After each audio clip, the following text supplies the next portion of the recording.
Right now, it's you got K-9 units, the sheriff's department. Everybody's like they're doing their best right now to figure out like if they can get a scent, see where they went. If they went on foot, they went in a car, or they went somewhere.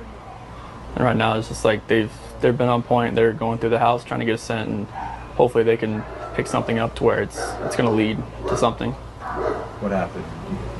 Your wife came home. Tell me what's. She came home from the airport 2 a.m. and I left around 5:15. She was still here, and like about 12:10 in that afternoon, her friend Nicole showed up at the door. Like I had texted Shanann a few times that day, called her, say but she never got back to me. But she wasn't getting back to any of her people as well, and that's what really concerned a lot of people. Is like if she's not getting back to her, like if she doesn't get back to me, that's fine. Like she gets busy during the day. But she didn't get back to her people, which was very... The claim didn't come from a courtroom. It didn't come from new evidence or a reopened investigation. It came years later from behind prison walls, spoken quietly, almost casually, words that landed like a shockwave because of what they suggested. Chris Watts, already convicted, already sentenced, now offering a new version of events. A version that raised an unsettling question. Not whether the crime happened, but how much of the story was still being controlled. In the early hours of that August morning, Shanann Watts returned home after a business trip, pregnant and exhausted. Surveillance footage, phone records, and timelines all place her arrival within a narrow window, barely an hour before everything ended. For years, investigators believed they understood what happened next. But this new claim focuses on those missing minutes, a span of time so short, yet so haunting, that it has become fertile ground for speculation. The allegation suggests premeditation layered on top of brutality, implying that something was done before the murders to make the outcome easier. And yet no physical evidence has ever confirmed it. No toxicology report.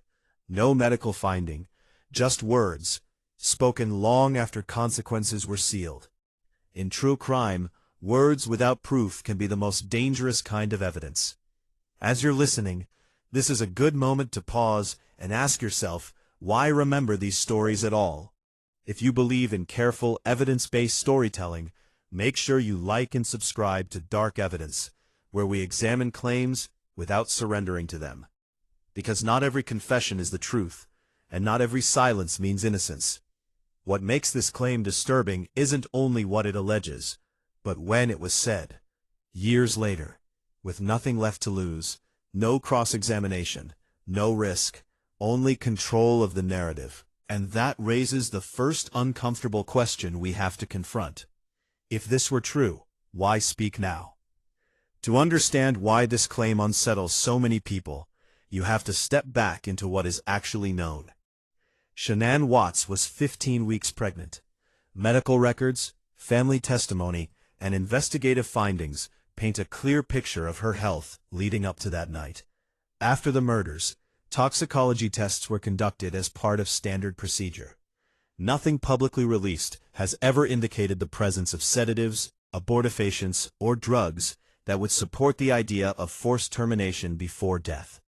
In true crime, absence of evidence does not automatically equal innocence, but it does matter. And yet the space between facts is where theories grow. Those final 60 minutes inside the Watts home were never witnessed. No cameras, no audio, just a silence, broken later by shifting explanations. That silence has become a canvas onto which new stories are painted. When someone like Chris Watts speaks years later, every word feels heavy, even when unsupported, especially when unsupported. Psychologists who study criminal confessions often warn that delayed statements can become distorted. Memory reshapes itself. Guilt seeks meaning. Some offenders exaggerate or invent details to feel important, to shock, or to maintain relevance. Others use new claims as a way to redirect focus, from what they did to how they want to be perceived. In that sense, the claim itself may say more about the speaker than the act. If you're finding this analysis unsettling, you're not alone. This is where dark evidence exists, in the uncomfortable middle between what's said and what can be proven.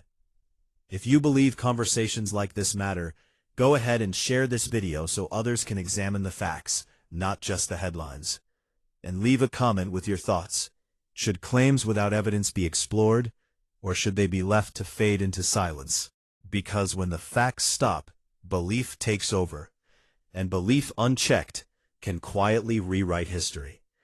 By the time this claim surfaced, Chris Watts had already told several versions of his story.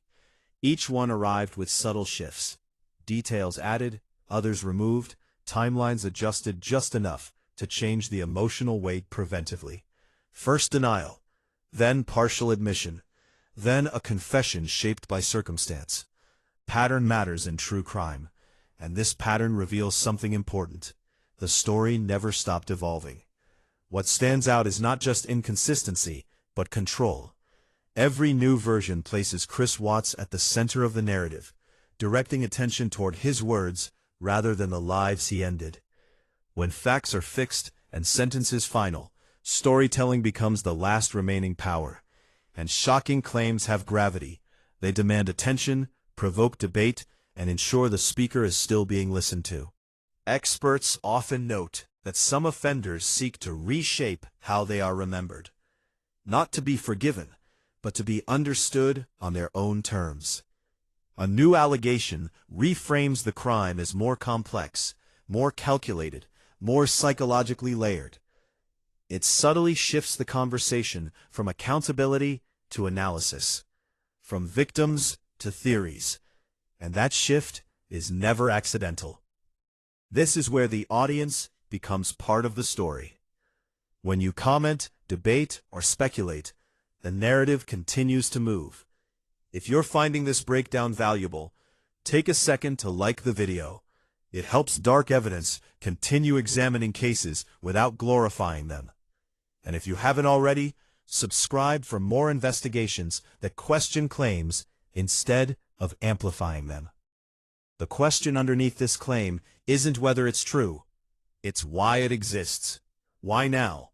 Why add another layer to an already horrific reality?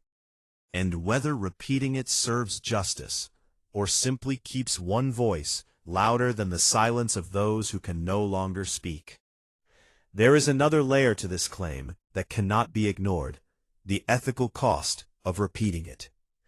When allegations surface years later, especially ones that cannot be proven or disproven, they do not exist in isolation.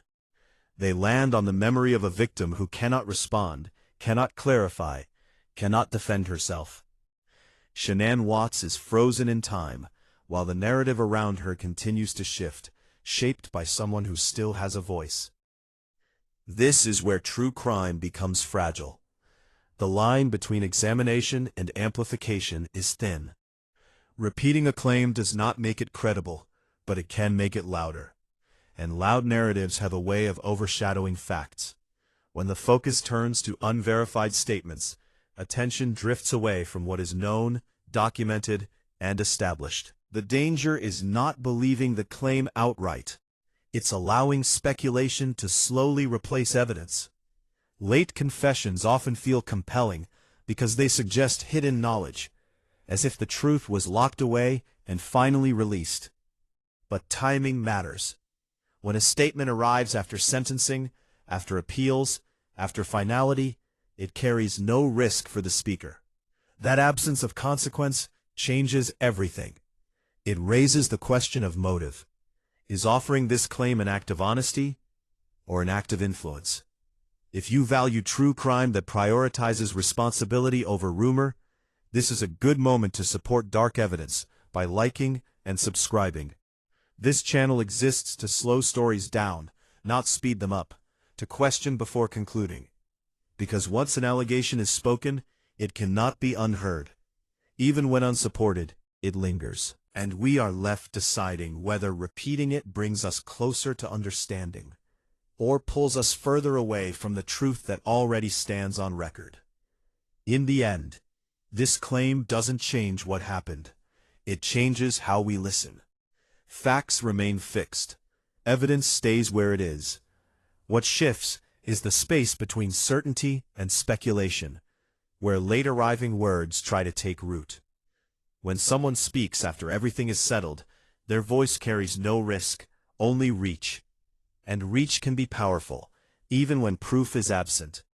What matters now is restraint. Understanding that not every statement deserves equal weight, and not every confession deserves amplification. True crime asks us to balance curiosity with care, analysis with responsibility. The most unsettling part of this case isn't the allegation itself. It's how easily attention can drift from established truth to untestable claims, from victims to narratives that keep evolving. Shanann Watts' story does not need additions to be tragic.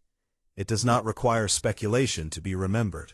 Her life, and the lives lost with her, stand on their own. The danger of late claims is that they invite us to look away from what is known and toward what can never be confirmed. And once that shift happens, the story belongs less to evidence and more to whoever speaks last. If this discussion made you pause, share this video with someone who values thoughtful true crime. And leave a comment, not to spread rumor, but to reflect on how we decide what deserves our attention.